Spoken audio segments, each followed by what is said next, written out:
Bienvenue sur la chaîne YouTube de The Defeating Epilepsy Foundation. Dans cette présentation, nous discuterons de ce qu'est la schizophrénie, de ses signes et symptômes, de la schizophrénie et de l'épilepsie, des psychoses schizophréniformes de l'épilepsie, de la psychose postictale, de la psychose interictale et des options de traitement. Assurez-vous d'aimer nos vidéos et de vous abonner à notre chaîne YouTube. Cliquez sur la cloche pour être averti de nos prochaines vidéos. Veuillez cliquer sur notre lien « Faire un don » dans la section description ci-dessous et faites un don dès aujourd'hui. Votre don nous aide à faire une différence dans la vie de ceux qui luttent contre l'épilepsie. Nous apprécions votre soutien.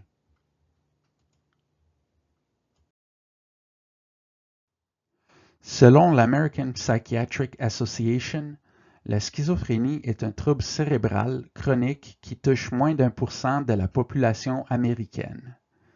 Les symptômes de la schizophrénie peuvent inclure des idées délirantes, des hallucinations, des discours désorganisés, des troubles de la pensée et un manque de motivation.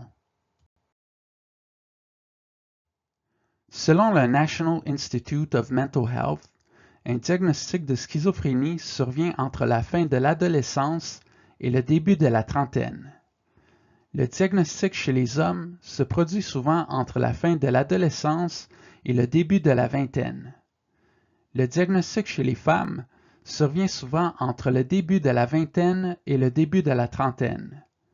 L'apparition des symptômes peut commencer à être remarquée au milieu de l'adolescence. Cependant, il est rare que quelqu'un reçoive un diagnostic de schizophrénie avant la fin de l'adolescence. Les symptômes de la schizophrénie varient pour chaque personne. Des études ont montré qu'à mesure que la personne vieillit, l'incidence des symptômes psychotiques graves diminue, alors que la non-prise de médicaments, la consommation de drogue et ou d'alcool et des niveaux élevés de stress peuvent augmenter les symptômes.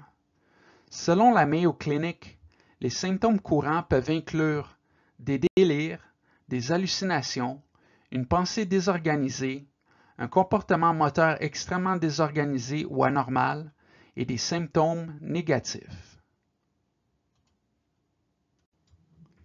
Les personnes qui luttent contre l'épilepsie courent un risque plus élevé de développer une schizophrénie. Lorsque les familles ont des antécédents de psychose et d'épilepsie, elles courent un risque plus élevé de développer une schizophrénie ainsi qu'une psychose de type schizophrénique.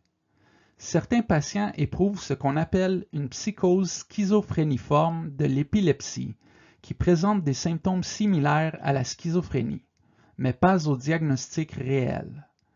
Des études ont montré que les convulsions et la schizophrénie peuvent partager certaines causes génétiques ou environnementales. Les personnes atteintes de schizophrénie et d'épilepsie ont un taux de mortalité élevé. Dans l'article Interictal Psychosis of Epilepsy, plus d'une personne sur 4 souffrant à la fois d'épilepsie et de schizophrénie mourra entre 25 et 50 ans. La psychose schizophréniforme de l'épilepsie survient dans environ 7% des patients aux prises avec l'épilepsie. Elle est plus fréquente chez les patients présentant une activité convulsive dans les lobes temporaux plutôt que des crises généralisées primaires. Les symptômes de la psychose schizophréniforme de l'épilepsie sont les délires, les hallucinations, les symptômes de premier rang et les troubles de la pensée. La psychose postictale est définie comme un épisode de psychose survenant après une crise groupée. Elle est fréquente et peut être associée à une morbidité profonde, y compris une psychose chronique.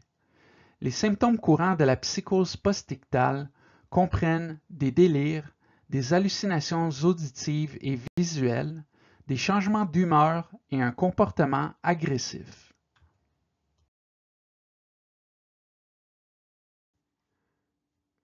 La psychose interictale fait référence à une psychose qui survient en pleine conscience chez les personnes atteintes d'épilepsie avec un début temporal.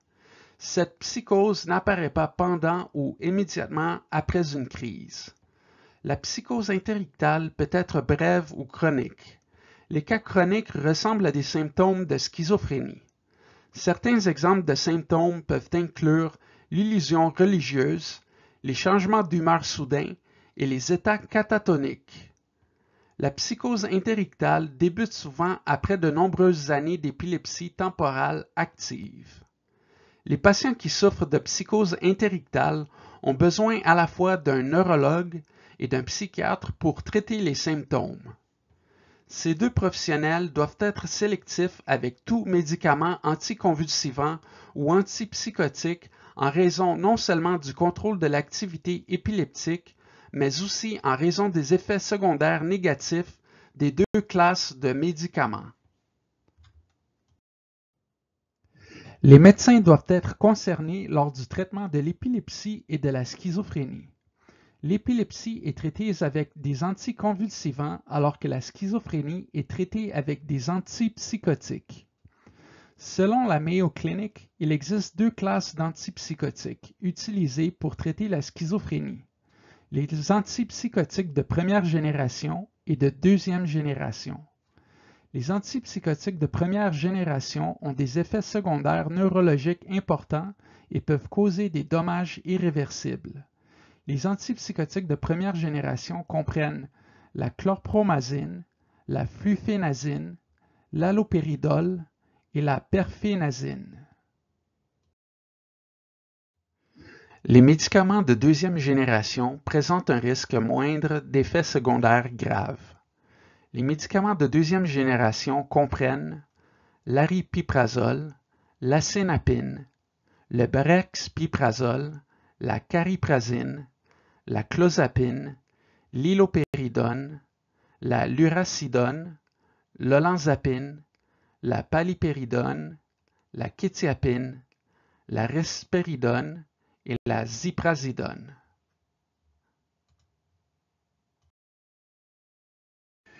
Une thérapie pour aider à améliorer la santé mentale et les aptitudes sociales est essentielle pour les personnes aux prises avec la schizophrénie et l'épilepsie. Les traitements courants comprennent une thérapie individuelle, une formation en aptitudes sociales, une thérapie familiale, une réadaptation professionnelle et un emploi assisté.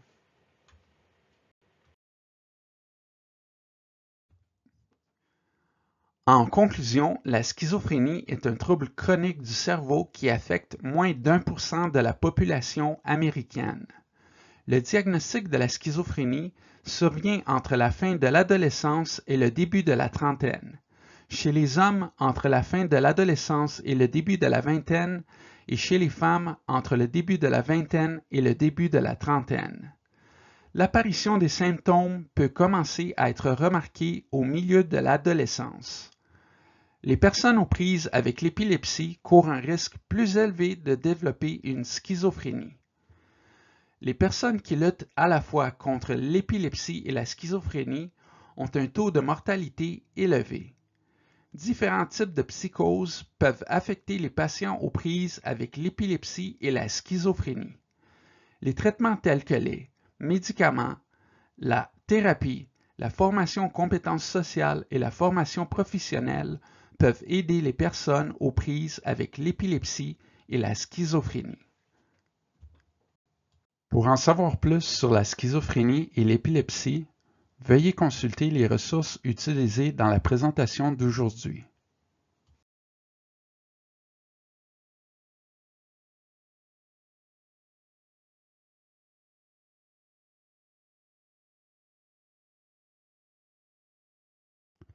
Veuillez aimer et vous abonner à notre chaîne YouTube.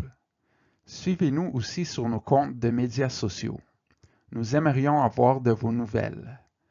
Laissez-nous un commentaire ci-dessous ou écrivez-nous à info@defeatingepilepsy.org. Merci pour votre soutien et ensemble, nous vaincrons l'épilepsie. Découvrez nos autres superbes vidéos et abonnez-vous dès aujourd'hui. Vous avez le pouvoir de vaincre l'épilepsie.